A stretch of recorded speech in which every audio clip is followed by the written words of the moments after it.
Elena. Eh bien, après des jours et des jours de pluie et surtout une tempête fort dévastatrice, nous revoici aujourd'hui avec un grand soleil et cette ruche revient de loin puisqu'elle a été renversée par la tempête et que vous voyez, ou vous ne voyez peut-être pas encore, mais cette grande branche-là, elle est issue d'un des châtaigniers alentours.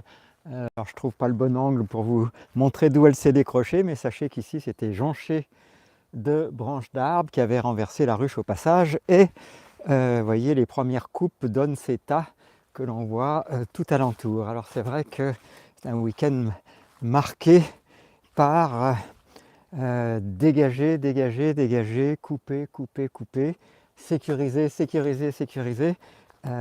Pour ce qui me concerne, je n'avais jamais vu une telle tempête avec autant de dégâts dans ma vie et puis on a passé une grande partie de ce week-end à découper cet arbre. Alors ça a l'air de rien maintenant qu'il est découpé, mais je peux vous dire qu'il était vigoureux et avec une sacrée hauteur. Alors voilà ce qu'il en reste.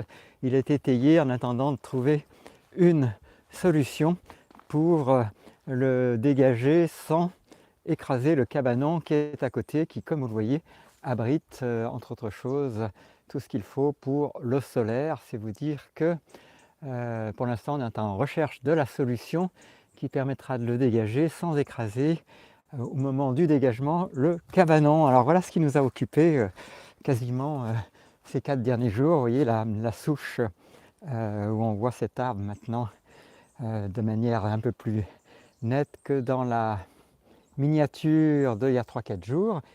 Et les tas de bois, vous les voyez autour, ils s'accumulent au fur et à mesure que l'on dégage, ça fait du volume et puis c'était vraiment obstrué partout, on ne pouvait plus passer nulle part. Donc là aussi, il y a eu beaucoup de coupes de fait dans ce secteur. Et puis pour accéder à l'entrée de ce lieu, on a retrouvé un chemin praticable et c'est pas la moindre des satisfactions. Il reste un tas de pierres à réussir à déplacer. Elles font plus de 50 kg la pièce, donc c'est pas rien.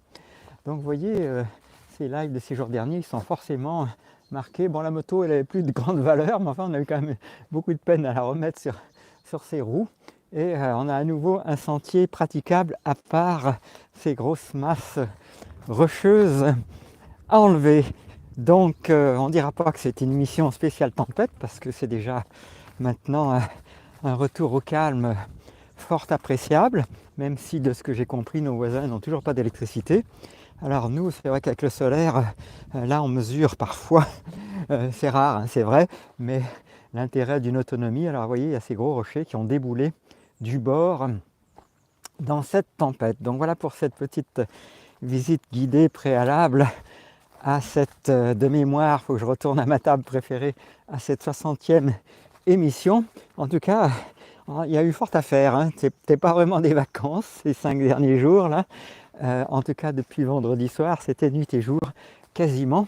Mais bon, là aujourd'hui avec le soleil, on savoure le résultat de retrouver un endroit où on peut marcher sans devoir enjamber des branches dans tous les sens. Donc vous voyez, on ne voit pas très bien, mais l'arbre d'à côté là, il a sacrement souffert. Alors voilà, c'est une forme de poésie de retrouver ces arbres dans le sous-fond de ciel bleu. Et vous voyez, l'état s'amoncelle, il va y avoir de quoi s'occuper des semaines et des semaines et des semaines. Et puis ça, c'est notre prise de tête actuelle. Et trouver, c'est quand même plusieurs tonnes cette affaire-là.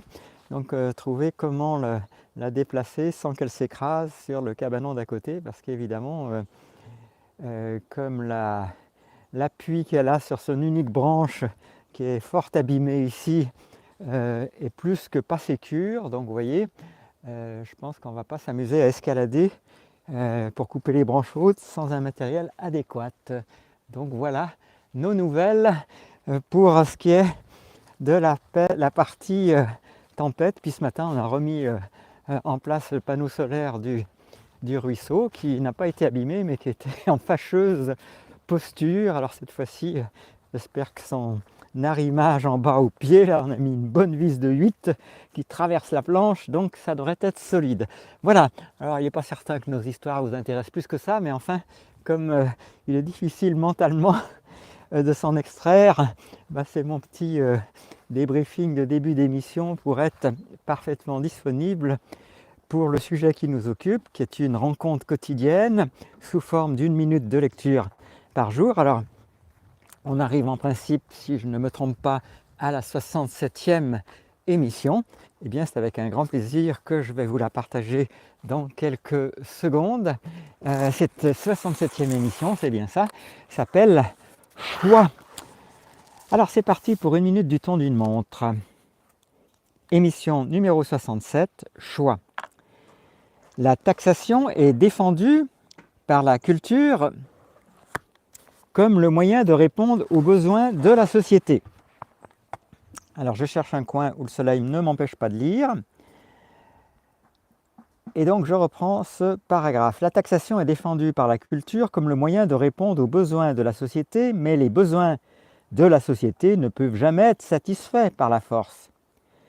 Une personne qui n'achète pas une chose par choix ne pourra jamais en tirer profit en étant forcée de la payer. L'aide sociale et l'intérêt public ne peuvent être exercés par extorsion. Seul le propriétaire du travail peut décider de plein droit à quoi ce travail est destiné. Tout le reste est du vol. Toutes les revendications de besoins et d'intérêt public qui ne sont pas satisfaites par le libre choix sont les mensonges de la culture. Un principe important à comprendre est que le mal veut le pouvoir sur vous. L'argent n'est qu'une représentation du travail, et tant que les gens mauvais peuvent vous obliger à travailler pour leur compte, ils n'ont pas besoin de posséder de l'argent pour vous contrôler. Ce principe s'exerce dans les États providence et socialistes. Ce principe s'exerce dans les États providence et socialistes. L'argent confisqué par les politiques, par les politiciens plus exactement, n'est en grande partie pas dépensé directement pour eux-mêmes.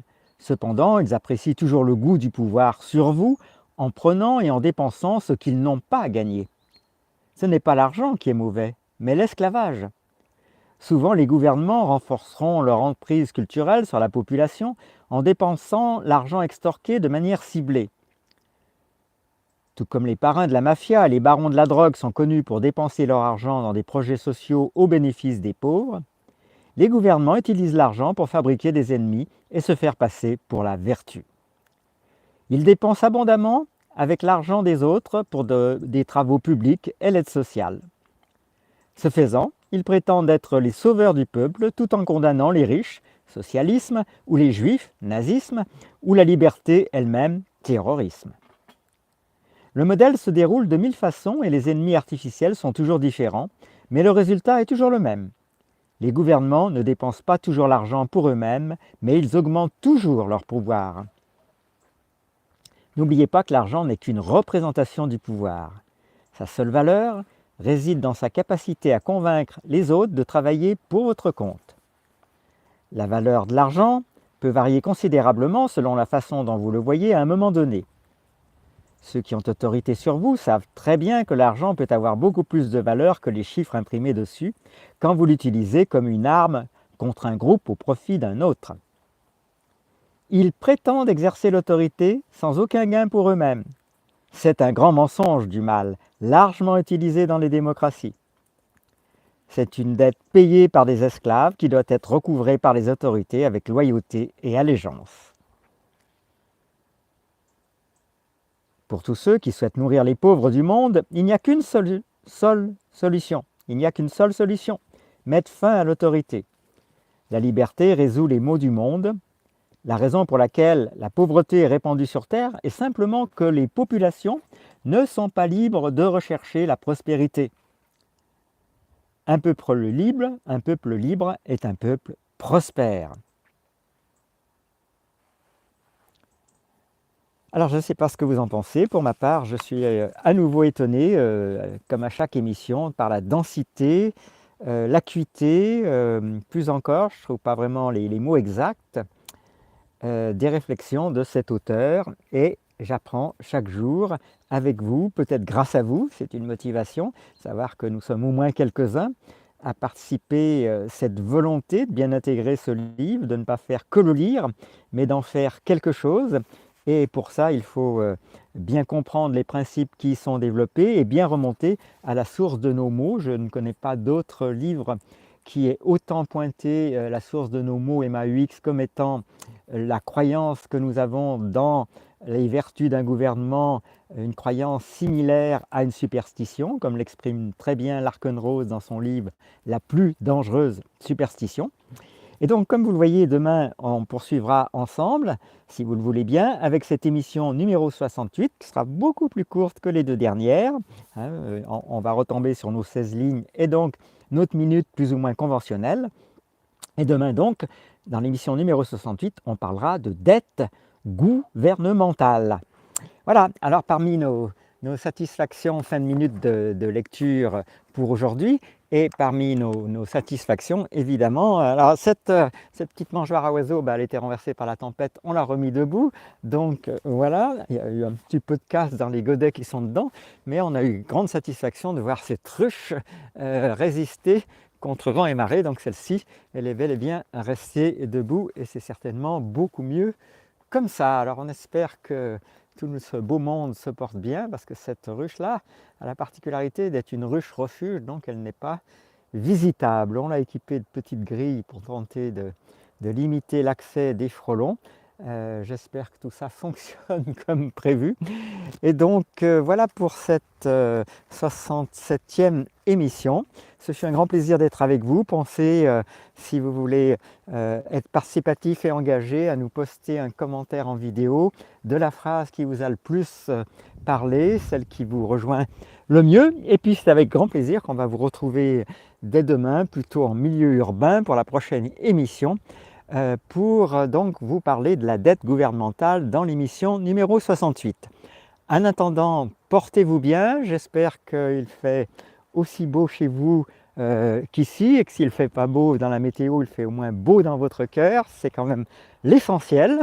Nos panneaux solaires d'autonomie, vous voyez, s'orientent tranquillement. Alors, il est déjà bien à l'ouest, là, compte tenu de l'heure avancée. Et donc, voilà, c'est un grand bonheur de vivre autant que faire se peut dans la nature. Alors nous, on a une solution, comme certains l'ont compris, mixte. On est grosso modo moitié dans la nature et moitié citadin. Peut-être un peu plus quand même souvent dans la nature que citadin.